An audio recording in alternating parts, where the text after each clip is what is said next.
They just told me it's a bunch of teenage kids, and this is known all throughout Texas. Youth crime on the rise in San Antonio. I think kids are getting smarter. I think with social media, the trends, the ability to communicate without really communicating, things have changed. Law enforcement is cracking down, but face roadblocks from funding to staffing. 18 folks for 1.5 million population is just not enough. The community is also stepping up. One more kid in here working, doing something positive is one less second they're out there on the streets. But is it enough? City has gotten behind it somewhat. I just think that it has to be more of an investment to reduce the gun violence. We're here for you with our Youth Crime in San Antonio Town Hall as we work to get you answers and find solutions to reverse the trend. Good evening and welcome to Your Voice, Your Future, the Town Hall, Youth Crime in San Antonio. I'm Jay Avila with the News 4 I-Team. And for the next hour, we will take a deep dive into the crime trends among youth in our city, what's contributing to the spike in criminal behavior, and efforts from law enforcement and the community to find solutions. Now, we've assembled quite a group of experts, frontline experts, so let's introduce tonight's panel. Bexar County Sheriff Javier Salazar was elected in 2017 after serving with the San Antonio Police Department for 23 years. Welcome. And Joe Gonzalez, Bexar County Criminal District Attorney, an office he's held since January 2019. And next we have Judge William Cruz Shaw with the 436th Juvenile District Court. He previously served as an associate judge and is a former member of the San Antonio City Council. So welcome to all of you. Thank you for joining us for this very important discussion. We also invited San Antonio Police Chief William McManus. He accepted but then had to cancel today. It's important that we begin with the latest officer-involved shooting incidents happening in our community. 1 week ago today, 3 SAPD officers were shot following a chase with a suspect who was wanted on warrants. Police say Jesse Garcia carjacked a person and led police on a pursuit. At one point, police say Garcia fired at the officers, hitting them. He eventually barricaded himself inside an apartment. After several hours of negotiations, Garcia was taken into custody. Garcia was denied bail and is now behind bars tonight. The injured officers have been released from the hospital. And then yesterday afternoon, a shootout that shut down parts of I-10 southeast of downtown. Officers were trying to arrest a man who had several warrants. Police tell us 40-year-old Michael Kirkland took off, crashed his car, and that's when he started shooting at them, hitting one officer in the arm. Police say Kirkland also shot a woman who would not let him take her car. Later on, one officer shot and killed Kirkland, who by that time was running along the main lanes of I-10. The wounded officer is recovering in the hospital tonight. And then late last night, another SAPD officer was sent to the hospital following a deadly shooting. San Antonio police were tracking 2 men suspected of committing a number of crimes. They cornered the 2 suspects at a Home Depot parking lot around 9:30 last night off Southwest Loop 410, where officers and the suspects exchanged gunfire. One officer was shot and one of the suspects was shot and killed. The other suspect was arrested. Now, in all of these cases, the suspects accused had criminal records. Some of them had long histories of violent felonies, but yet they were still on the street. Many people, including the police chief, have asked why. The bond process, of course, is complicated and involves a lot of people. So my first question for the district attorney, Mr. Gonzalez, is there anything you or your office could be doing differently to prevent instances like the ones we've been talking about? Well, thank you, Jane. First of all, thank you for having me. I want to correct a statement that you just made. Of the 3 individuals, there was only one who had a history of violent crimes, and that was Mr. Kirkland. The other 2 individuals, while they had criminal history, none of their prior history indicated or reflected any sort of a violent crime history. Now, Garcia had a possession of a weapon, a felony Correct. possession of a weapon, right? Right. And some other drug charges. Correct. And so we tend to distinguish possessing a weapon which obviously today anybody can do, but back in the day, you couldn't do that if you were a convicted felon, versus doing something with a weapon, pointing it, or somehow exhibiting it, or what we say brandishing it. So none of the of his criminal history demonstrated any crime of violence with regard to a weapon. And so obviously that is key to why you're saying that he was on bond. Well, sure, and the problem is, and I am constantly amazed at how much the public doesn't understand about the bond system. I've said, with very limited exceptions, everyone is entitled to request a bond, and a magistrate judge has the ultimate authority to grant a bond. We, our prosecutors who work at the magistrate's office, can recommend bonds. From time to time, judges see fit to reduce the bonds or set bonds at lower than what we recommend, but ultimately the magistrate judges make that call. But as I say, with do they need more latitude to be able to hold people without bond? Well, I'll tell you what I think is the difference, and this is going to continue to happen until and unless the law is changed. Until we go to the legislature and change the bonding process and require that those decisions are made based on the risk of that individual to the community, not based on how much money he's got in the bank, we're going to continue to see this problem. Because anybody, as I said, even someone who's charged with murder, if his bond is set at $100,000 and he's got $10,000 in his bank, or he finds a bondsman that can bond him out for 3%, is going to walk out the jail house door. One more question on that, because you did mention the legislature. Yes. In 2021, they passed a law where judges should be getting information on the histories of the defendants that they're seeing before they set bond. Is that happening? Are they seeing the history and what crimes are in their past?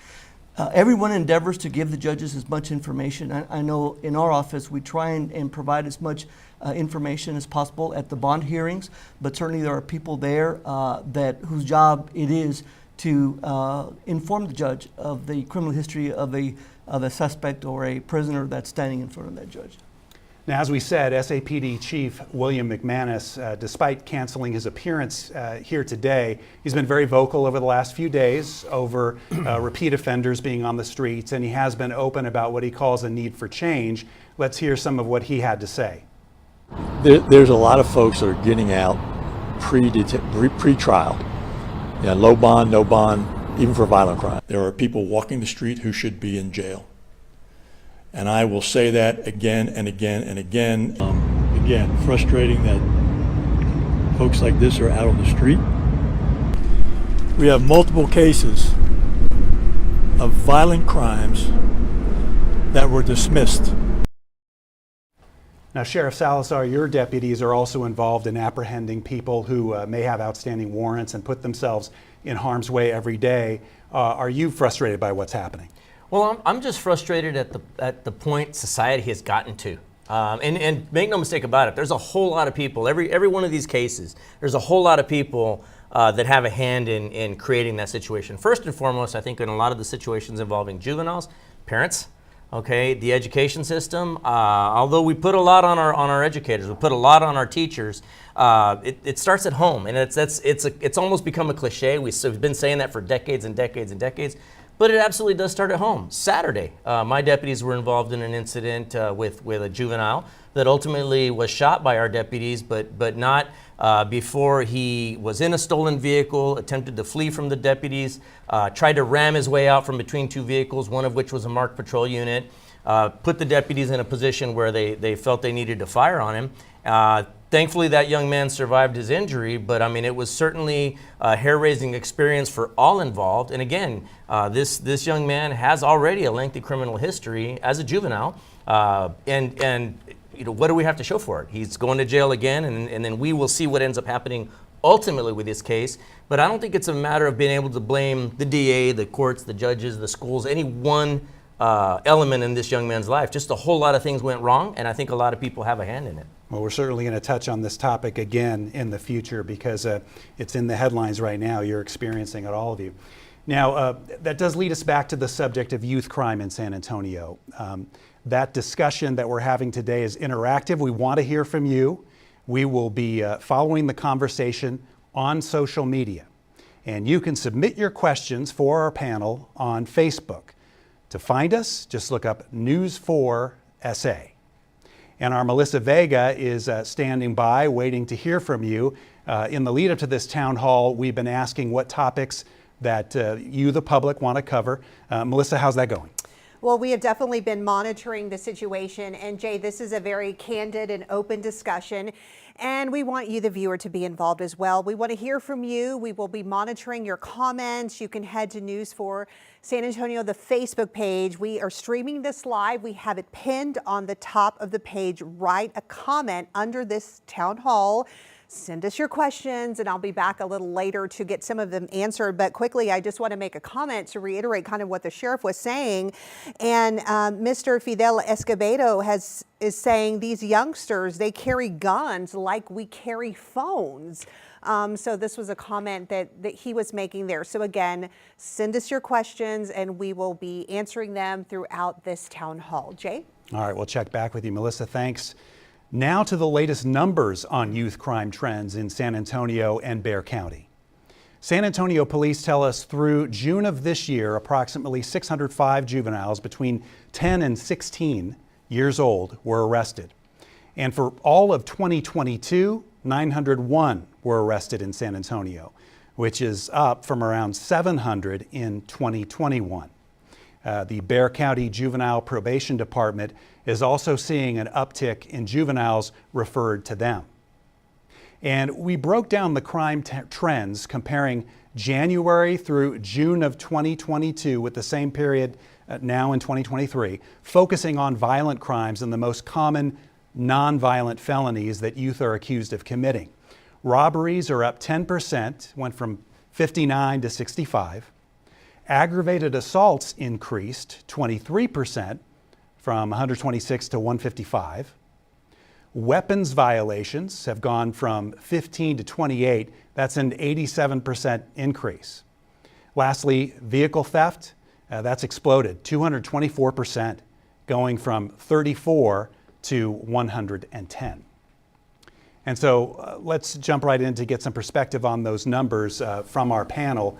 Why do you think that we have more committing crimes? The numbers of violent crimes seem to be rising.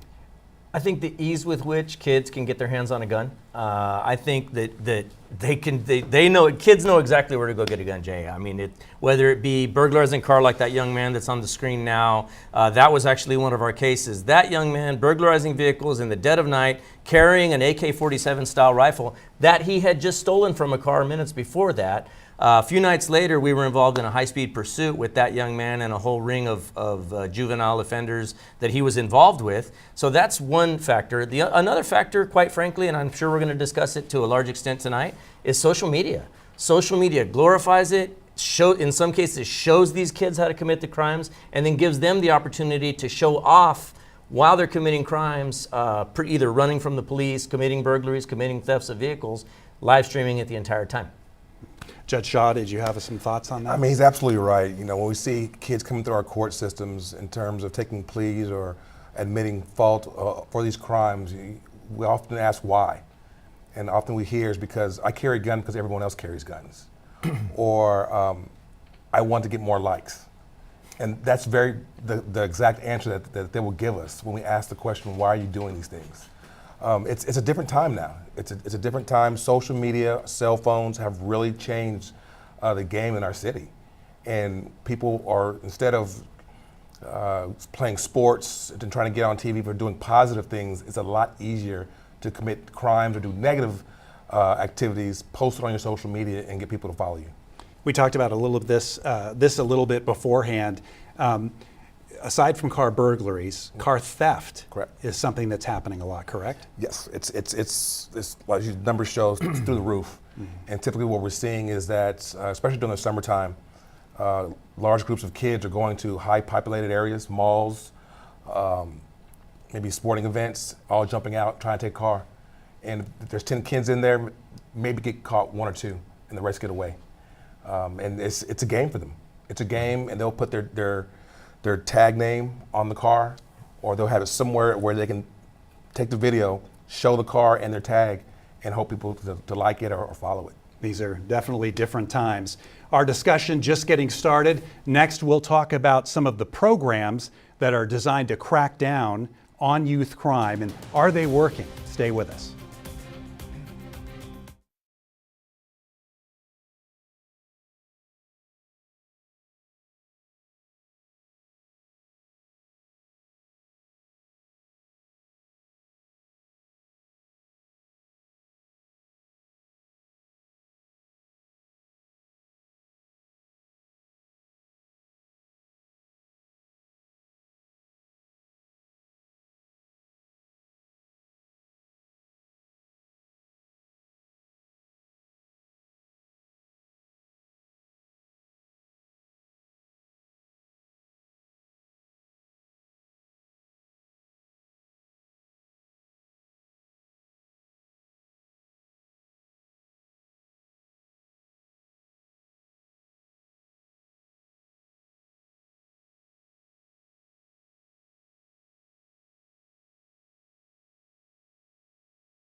Welcome back to our special town hall discussion on youth crime in San Antonio.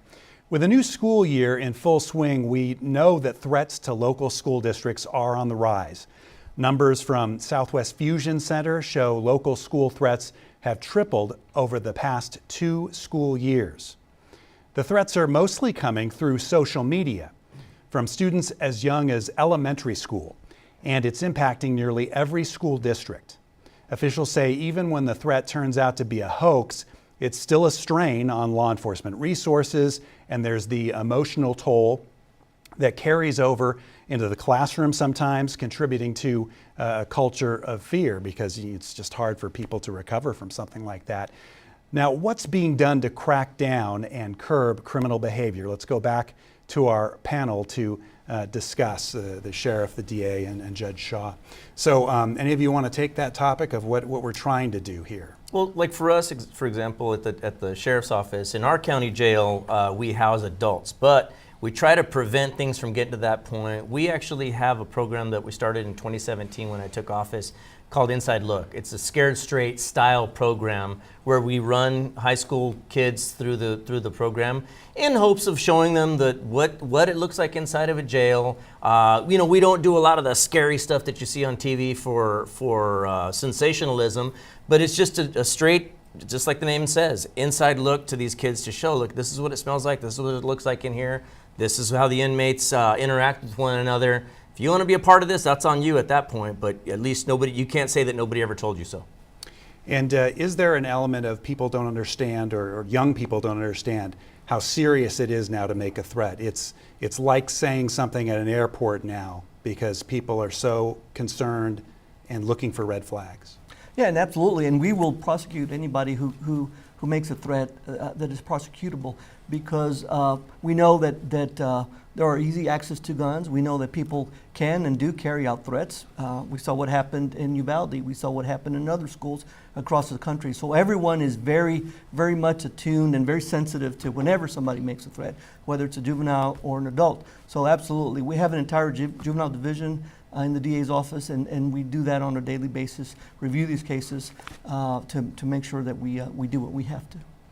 Well, I know that this is something that keeps coming up and something that we're going to continue to talk about, because the threats, there is that culture of fear that you hear about a lot, that it goes into the community. Parents want to know about these threats, whether they're later deemed to be serious or not. So we also want to hear from you. We'll respond to some of your questions. Next on News 4 San Antonio's Town Hall, this is youth crime in San Antonio. Stay with us.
Welcome back. We asked you to submit your youth crime in San Antonio questions on the News 4 SA Facebook page.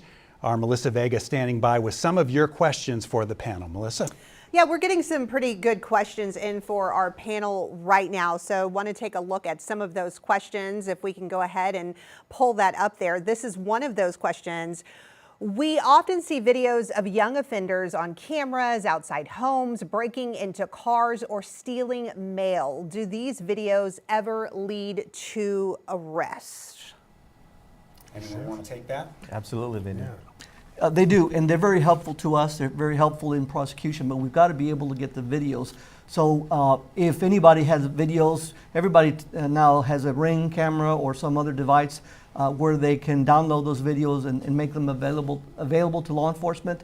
When law enforcement files those cases with evidence such as that, then we have very successful prosecutions, because we can actually prove to a jury that this perpetrator committed the crime. So they're very helpful, and I would encourage anybody to get that kind of camera and to set it up. And sometimes the video that you use comes from the perpetrators themselves. Oh, absolutely.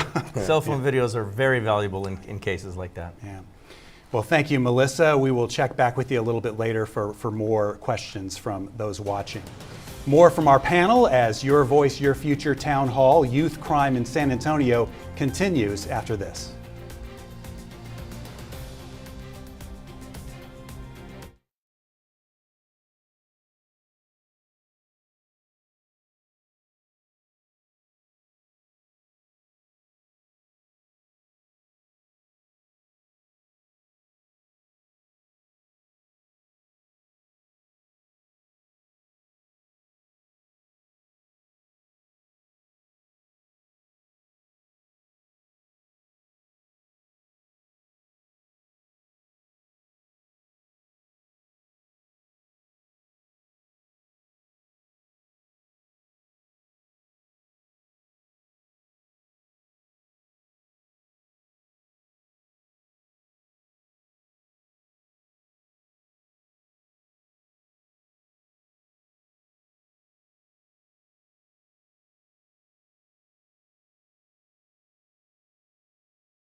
Southtown has won the toss and elected to defer.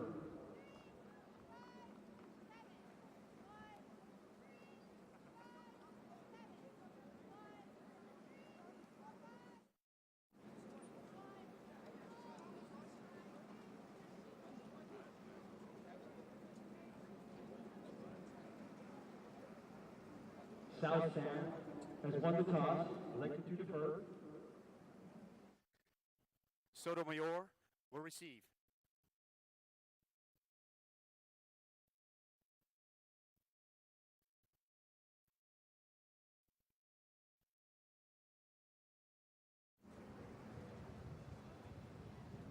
The administration of both schools have agreed upon the officials for tonight's game.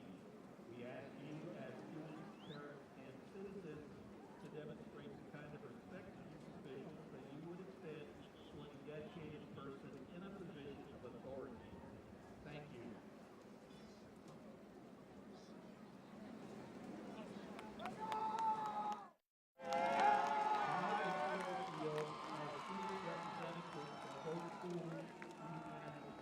Good fellowship and good sportsmanship.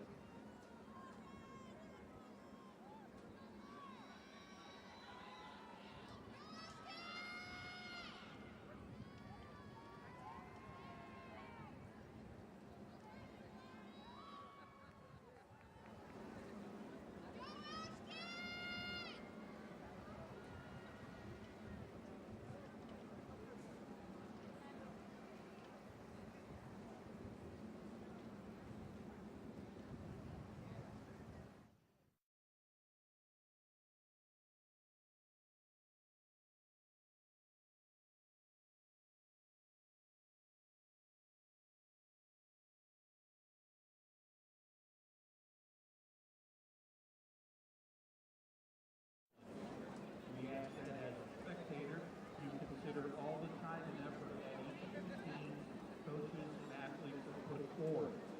Cheer these young athletes on, applaud them, but do not, through any of your actions, cause them to doubt the value of athletics.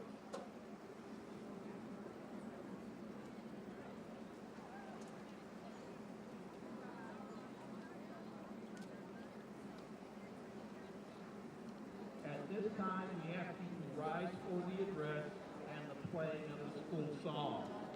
The address for tonight's game will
This is Taco Cabana Thursday Night Lights, presented by the Gomez Law Firm. You are looking live at Ferris Stadium on San Antonio's north side. It's week 2 of Taco Cabana Thursday Night Lights, the 15th anniversary season. And tonight we got a good old-fashioned cat fight. It's the Bobcats of South San against the Wildcats of Sotomayor. Good evening, everybody. I'm Don Harris, my broadcast partner Chuck McAtinnick down on the sidelines. This is exciting because Sotomayor is a new school in San Antonio. This is year 2 of their varsity program. Last year they played with no seniors, won just one game. But Chuck, Juan Morales is a program builder, and it looks like he's doing it again at Sotomayor. Yeah, they've got 31 seniors this year, Don, and about half of those guys are going to be players, but they've got a lot of underclassmen that can really, really do the thing. And it's going to be fun to watch tonight because South San beat Sotomayor up pretty well last year, and something tells me that the Wildcats took some notes from that game last year. Phil Barone said it best from South San. He said, you know, those boys that we played last year, well, they're grown men now. Yeah, and South San has a grown man of their own. I know you're excited about this young athlete who'll be playing defensive end. Oh, there's no doubt about that. Elegant Thompson, what a stud. Just looking at this guy. 6'2", 6'3", about 195. Don, this guy's just a junior and is in a 5-event qualifier on the track and field arena. This dude is some kind of athlete. I mean, we're even talking about 300-meter hurdles for this guy. Not a lot of college looks yet, but it is just a matter of time. Coach Morales said this is one of the guys we will absolutely be trying to avoid tonight. Yeah, and Sotomayor has a grown man of their own. That's Jaden Gutierrez. He ran wild last week in their 45-0 win in the opener. Yeah, some duality with this young man. Juan Morales says he's a leader on the field, very vocal, but when you just talk to him off the field, he's quiet and shy. Not on the track. Last year, this young man tried to run over everybody. Well, he's got a little bit of off-season wisdom. He's learning to be more elusive, run out of bounds. This is a marathon that you sprint, yes, but Jaden Gutierrez, if he has a big night, that's going to probably be bad news for South San. All right, when we come back, we will have our Gomez Law Firm keys to the game. It's South San and Sotomayor getting closer to kickoff on Thursday Night Lights.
Welcome back to Ferris Stadium here in San Antonio on Thursday Night Lights. Week 2 of TNL, and right now it's time for the Gomez Law Firm keys to the game as we look at South San and Sotomayor. Up first, Chuck, Coach Phil Barone and those Wildcats, or Bobcats, excuse me. You know, Don, it has everything to do with what they didn't do last week against McCollum. They've got to eliminate the mistakes, protect the football, and then they got to create some big turnovers on defense. I mean, they got shut out a week ago. They're a young team. They need to get some positivity going early on in this football game. Here's Coach Phil Barone. The work ethic here is second to none. You know, the kids they'll never quit. You know, and that's been you know, South San's reputation for many years. You know, the kids are going to play hard. You know, they're going to fight to the end, regardless of the score. You know, win, lose, or draw, they're going to fight. You know, so that's what they showed against McCollum, and they'll show that all year long, regardless of the opponent. That's the kind of kid we have here at South San. As for those Sotomayor Wildcats, they were impressive in Week 1 against Lee. Well, Sotomayor is going to want some payback tonight for what happened last year. So the key is not to be thinking about too many things that don't have anything to do with playing football. Focus, do what you've been coached to do, own in on the task at hand. They got to take care of the football, too. You certainly don't want to give South San any extra chances. And then a Juan Morales staple. Be good on special teams. As we said, Juan Morales is a program builder. Let's hear from the coach.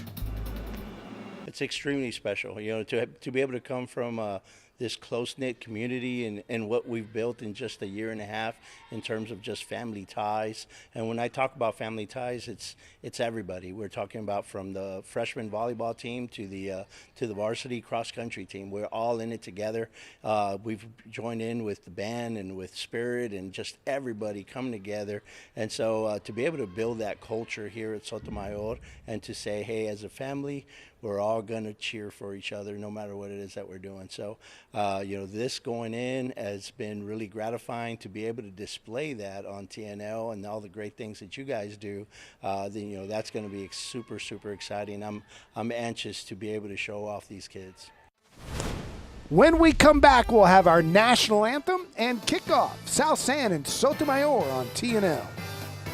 Thank you for having me on the show. So the Boys and Girls Clubs of San Antonio, we are an after-school program, but we are more than that. We are also open during the summertime and any time that school is out. So we partner with a lot of school districts here in San Antonio to provide services to kids who, without our support or other programs in the community, they wouldn't have a safe place to go. They wouldn't have a positive place to go.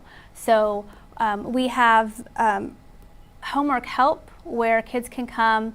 It's a safe place where they can do their homework, but we also have academic enrichment programs for them to get back on track. We know that a lot of kids got off track during the pandemic and it's been really difficult for them to get back on. So we have a reading program called Page Turners, and it's specifically designed to get kids back on track in terms of reading proficiency. We've seen great success with that.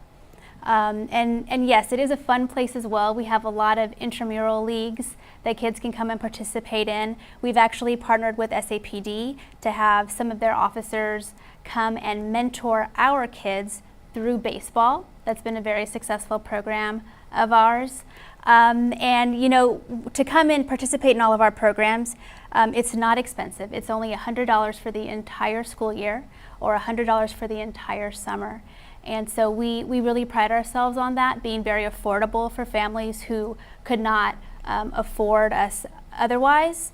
But even at that, we still have some families who are on a payment plan or who apply for a scholarship because even that's too expensive for them. So we really want to be there for all families who are in need. Some very valuable services there.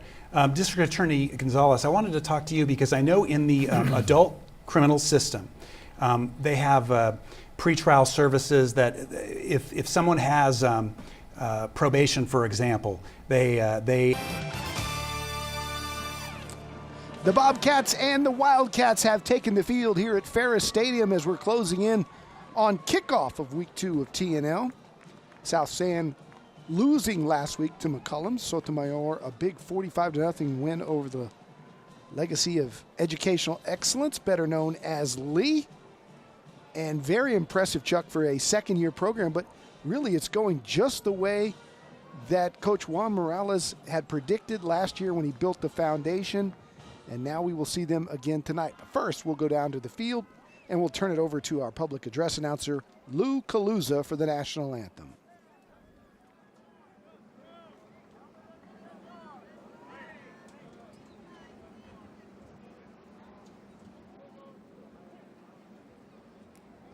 Standing at midfield, presenting our nation's colors this evening is the color guard of the Texas 20,221st Air Force Junior ROTC, Sonia Sotomayor High School. Commanding and carrying the American Flag Cadet Colonel Michael Paul. Carrying the Texas Flag Cadet Captain Blake Damian. The American Guard Cadet Colonel Anthony Bermudez. And the Texas Guard Cadet Lieutenant Colonel Monte Brothers Jr. At this time, we ask everyone to please rise and remove your hats to honor America and the men and women serving in our armed forces around the world. Our national anthem this evening will be played by the Sonia Sotomayor Wildcat High School Marching Band under the direction of Joseph Espinoza.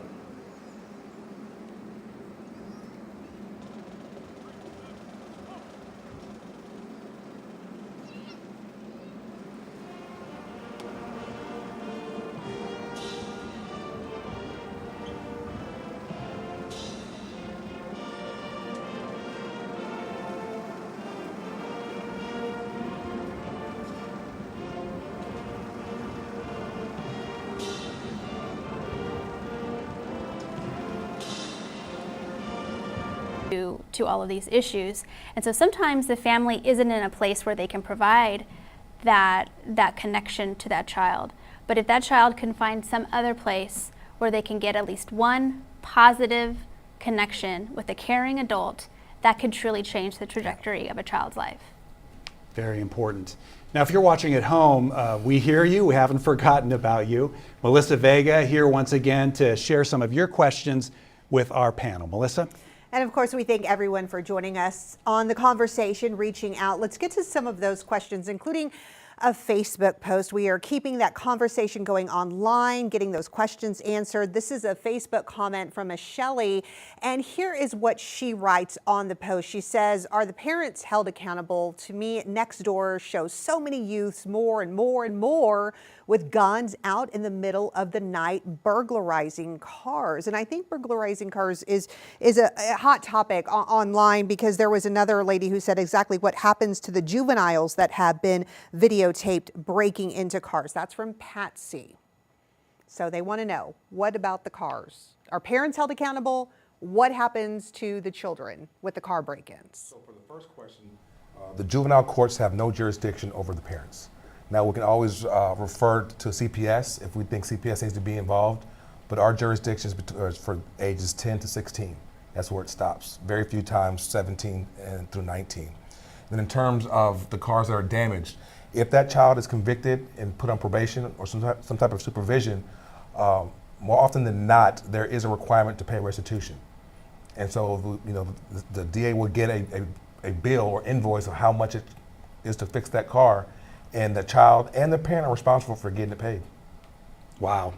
That'll get through to them, having a responsibility to do the restitution. Right. And speaking of getting through to them, there was another question.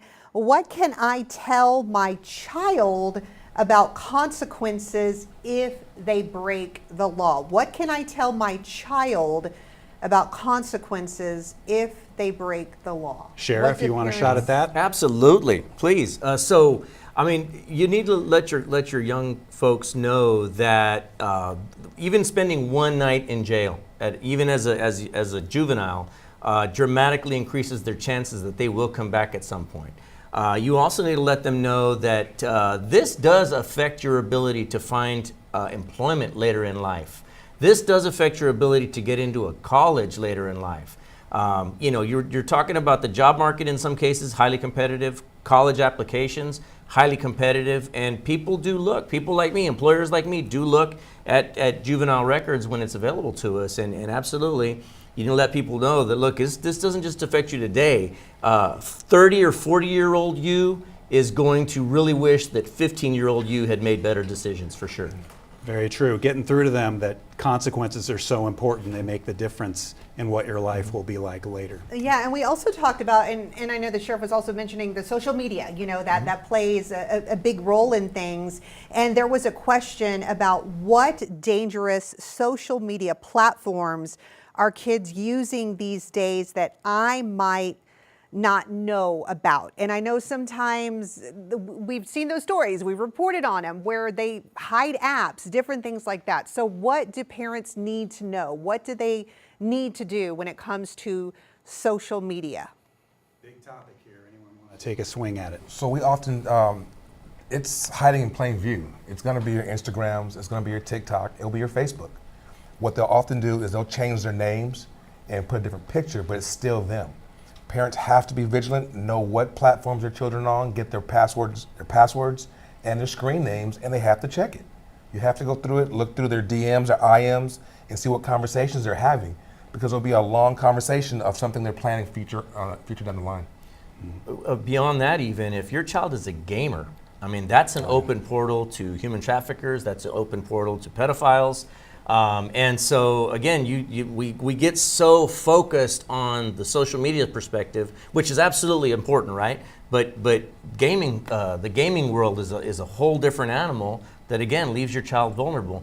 We say quite frankly, when I go out and I teach classes on human trafficking to the general public, now about fentanyl, that it's all that cell phone. If your child has a cell phone, they have a drug dealer in their pocket. They have a human trafficker in their pocket, just with the fact that they've got that cell phone. It's an open portal. Frightening thought. Ada Signs, do you find this in working with young people that you have to be up, so to speak, on the different platforms they're using? Yes, kids have a tendency to brush it off or laugh it off, and so it's really important that we are very open and honest and transparent with them about the true dangers of social media. We have programs that are geared towards specifically teaching kids about trafficking, teaching kids about predators that are online, showing them the warning signs, what they need to look out for, what could potentially happen. So we have that program for all of our club members at the Boys and Girls Clubs. Another question is, when should I start having this conversation with my child? I don't think it's Earlier ever too than you early. think. Tomorrow. I mean, or if your child can communicate with you, and it's never too early. It's kind of like the old, we're going to have the talk about good touches and bad touches. We should have the talk about good cell phone use and bad cell phone use, because they certainly can become victims of groomers. We know that there are people out there that will groom children and shower them with gifts and promise them maybe something that their parents wouldn't give them. And so, yes, it's never too early to sit down with them and explain to them the dangers that are out there lurking. I guess there has to be an understanding at a very young age that we as parents are providing these devices to you. And so we're going to have an agreement that whenever we ask for them, we get them and we can check them. There's going to be no secrets, because later on it's very hard to institute something like that. Right. Yeah.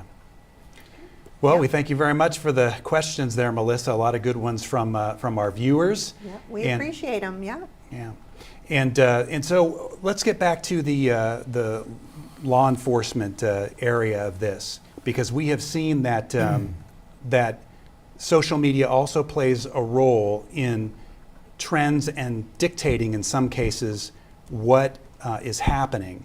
What kinds of things have you seen in terms of whether it's a TikTok challenge or something like that, that has changed the way that you have to think in trying to protect the public? Well, look, there's certain challenges that you just have to Google it, and I won't give the brand names of the cars, but we all know it, right? There's certain cars that are more susceptible to being stolen than others. We've done the stories. Absolutely, and there's videos out there on social media where they show you literally how to break into the car, how to break the steering column, how to use an accessory to steal the car.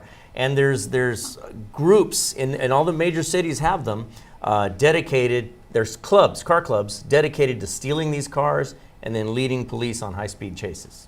Wow.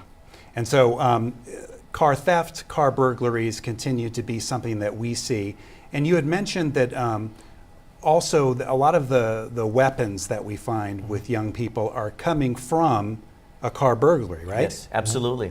So much so that it's actually, believe it or not, gotten the attention of the drug cartels. The drug cartels know that these kiddos are out burglarizing vehicles. They know that here in this country, we've got an issue with leaving guns under the seats of our cars and then retiring for the night, going to bed for the night, and forgetting that our gun is out there in the car. Many times the car unlocked. And the cartels have taken to recruiting kids on social media, by the way, sending them out in the neighborhoods, and then just say, any gun that you can steal, bring it to us and we'll pay you for them. And then on top of that, if you can also manage to steal some large trucks, some SUVs in the process, we'll take those off your hands as well. Wow, some really frightening things. Absolutely. That a lot of parents may not be aware, that these things are going on.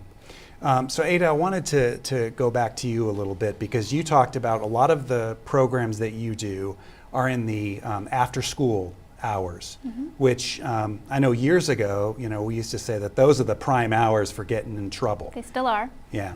And so, again, how are you targeting that time period, trying to appeal to kids to get them involved in something more productive?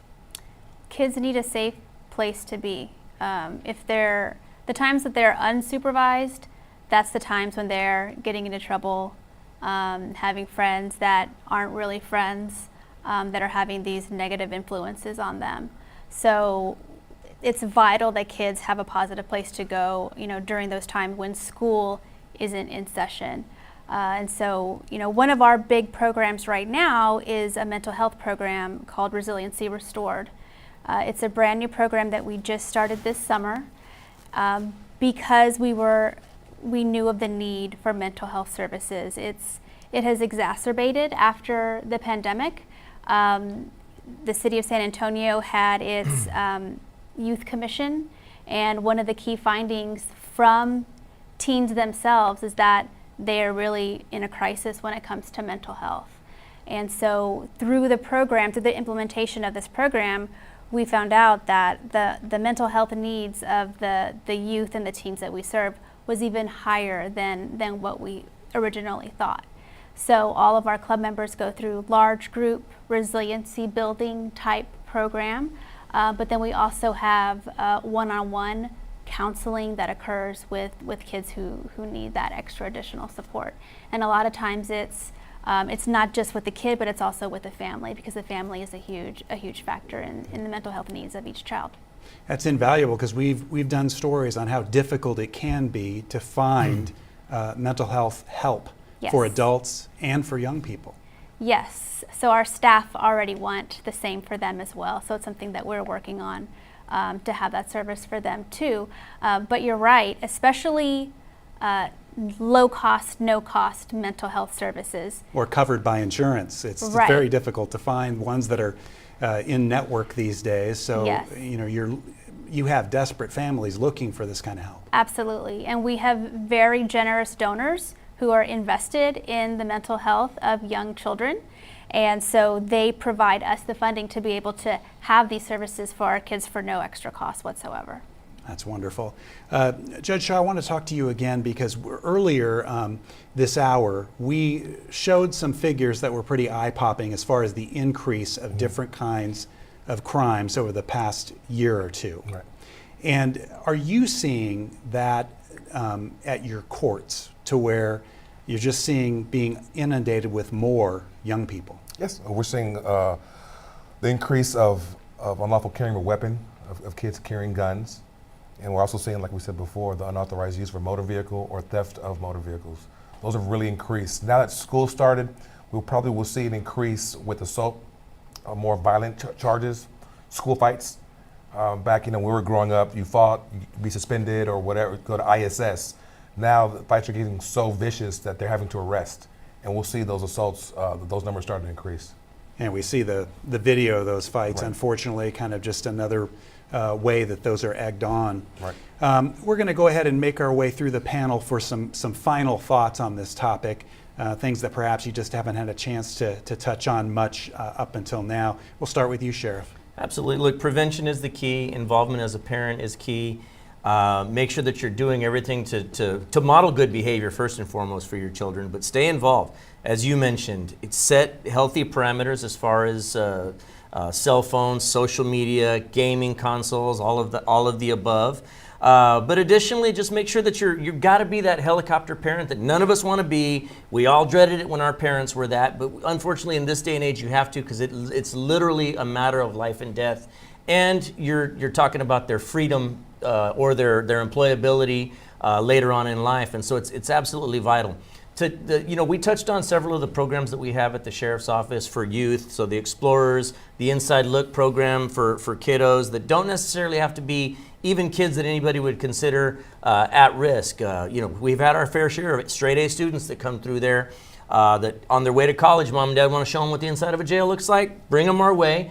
We've also got these fentanyl classes and human trafficking classes that we teach, again, to try to keep our kiddos safe. All of those classes, to reach us at the Sheriff's Office, you can email us at score, like score a touchdown, score@bear.org, and just tell them the kind of class that you're looking for, and be more than happy to work with your kid or with your family or with your community group to keep your kiddos safe. Good for parents to know that is available. District Attorney Joe Gonzalez, some final thoughts?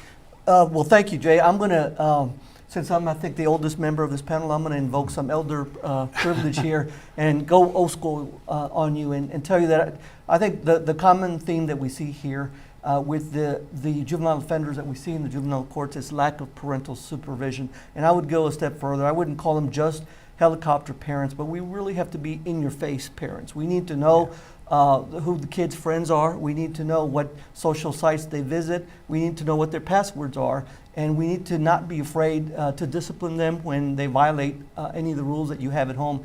To those kids that are old enough to understand contracts, sit down and have a written contract and say, if you violate this rule, I'm going to take your laptop from you. I'm going to take your iPhone because there are consequences to your conduct. We've done the written contract at my house, and it does work. It just makes sure everyone remembers what you agreed to. Right. Yeah, it's pretty effective, so that's a good suggestion. Judge Shaw, some final thoughts? One thing that we see oftentimes in our court is rarely do any of these youth offenders commit crimes by themselves. They're typically amongst a lot of friends. So I would say to anyone watching, young folks or their parents, know who you're hanging around, because oftentimes they don't. They may not even know their real name. They know their street name or they know their nicknames. But you have to know who you're hanging around, know their parents, and have an understanding that have good intentions or bad intentions. And that's when you make the decision, I want to hang around people with good intentions for me, and I can do likewise for them. Because oftentimes when kids commit these offenses, they do it in groups. And it's always one or two that said, I had no clue what was about to happen until it happened. So you have to know who you're hanging around with. And that online, that can be difficult because everyone has a nickname. Their avatar is not going to be, a picture from school so that you know that it's classmates or whatnot. It really does take a lot of sometimes detective work by parents, doesn't it, to know who's the crowd? Are these kids that I know and I know their families? Not only just parents, uncles, aunts, neighbors. It takes the entire community. Back when we were growing up, the person down the street knew if I was out too late, and they would call my mother, hey, Cruz is out too late, get him home. And then I had to deal with my mom when I got home. So it takes all of us to be involved in our young folks in our communities to make sure that they stay on the right track. Network with other parents. Absolutely. That's very good. Ada Signs, some parting thoughts. I agree. It takes a village, right? It's a community. The Boys and Girls Clubs, we look at ourselves as an extension of the family. We are supporting the family, supporting the kids so that families can be at work and they can be providing for their family. We see really great results at the Boys and Girls Clubs. 100% of our seniors graduate on time and they have a clear plan for their future, whether that be higher education, whether that be military service, or some type of workforce development program. And so, what I would say to everybody is get involved. There are so many nonprofits doing really great work here in San Antonio. Get involved. If you can support monetarily, that is wonderful. But even if you can't support monetarily, there's lots of different volunteer opportunities.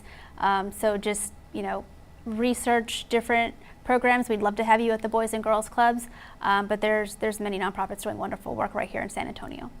Well, I want to thank all of you because this was, we kept it very positive through programs, advice that parents can really use. And it was very easy to get down on young people completely. Even though crime is a very serious issue and it's taken seriously, there are things that can be done before somebody gets on that track, or even when they're going down that road, hopefully, to help them. And so we've tried to give you folks at home some positive ideas in that way. If you missed any part of this discussion, it will live on in its entirety on our website. We want to thank the panel for taking part: Sheriff Javier Salazar, District Attorney Joe Gonzalez, Judge Cruz Shaw, and Ada Signs. And we want to thank all of you at home who joined in. Sinclair San Antonio is here for you. We will continue telling stories that affect you and our community every day, shedding light on issues that may be flying under the radar or maybe are something that everybody has noticed. But we appreciate you joining us on this, and have a great night.